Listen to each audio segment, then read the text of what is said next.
அருட்பெருஞ்சோதி அருட்பெருஞ்சோதி தனிப்பெருங்கருணை அருட்பெருஞ்சோதி.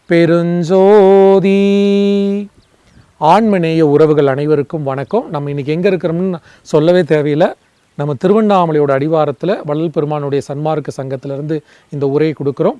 So வருகின்ற April மாதம் கடைசியில் மே மாதம் முதல் நாள்லேயே திருவண்ணாமலையில் ஒரு அற்புதமான விசேஷம் வருது. திருவண்ணாமலைனாலே நமக்கு எல்லாருக்கும் தெரிஞ்சது கார்த்திகை தீபம், அதற்கடுத்தபடி மாதம் மாதம் பௌர்ணமி கிரிவலம் போவாங்க.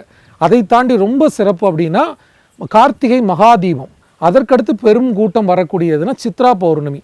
ஸோ நம்ம திருவண்ணாமலை கிரிவல பாதையில் கடந்த ஒரு 28 ஆண்டுகளுக்கு மேலாக நம்ம வள்ளலார் சன்மார்க்க சங்கத்திலேருந்து பல்வேறு சேவைகளை செய்து வருகிறோம். ஸோ கிரிவலம் போகிற பக்தர்களுக்கு எல்லாருக்கும் அன்னதானம் வழங்குதல், மூலிகை பானம் வழங்குதல், வள்ளல் பெருமானினுடைய சொற்பொழிவு, திருவருட்ப இசை கச்சேரி, அதோடு வள்ளல் பெருமானுடைய ஞான கருத்துக்கள் அடங்கிய சிறிய நூல்கள் இலவசமாக வழங்குறது, இதுபோல் பல்வேறு சேவைகளை ஒரு 25-28 ஆண்டுகளை தொடர்ந்து செய்து வந்துக்கிட்டே இருக்கிறோம். இதனால் என்னென்னா திருவண்ணாமலை கிரிவலம் வந்த பக்தர்கள் பல பேர் இன்றைக்கு நம்ம வள்ளல் பெருமானை தரிசிக்கிறதுக்கு வடலூர் போகிறாங்க, மாத பூசத்துக்கு போகிறாங்க. நிறைய அன்பர்கள் புலால் மறுத்து சன்மார்க்கத்தை தழுவியிருக்காங்க.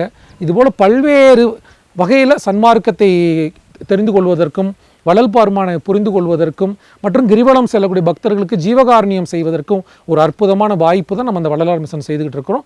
அந்த வகையில் வரக்கூடிய ஏப்ரல் மாதம் கடைசி மே மாதம் முதல் தேதியில் இந்த 2026 சித்ரா பௌர்ணமி வருது. இந்த சித்ரா பௌர்ணமி குறைந்தது ஒரு 10-15 லட்சம் மக்கள் வருவாங்க. ஏன்னா உங்களுக்கு கோடை விடுமுறை நாட்களில். ஸோ அந்த வரக்கூடிய மக்களுக்கு நீர்மோர் வழங்குதல், மூலிகை பானம் வழங்குதல், தொடர்ந்து திருவருட்ப இசை கச்சேரி, வள்ளல் பெருமானுடைய ஞான உபதேசங்கள், சன்மார்க்க நூல்கள் இலவசமாக வழங்குதல்னு பல்வேறு சேவைகள் செய்ய திட்டமிட்டிருக்கிறோம். ஸோ இந்த சேவையில் நேரடியாக நீங்களே எங்கே இருந்தாலும் வந்து தங்கி கலந்து இந்த 2 நாட்கள் இங்கே தங்கி வரக்கூடிய பக்தர்களுக்கு நீங்கள் சேவை செய்யலாம்.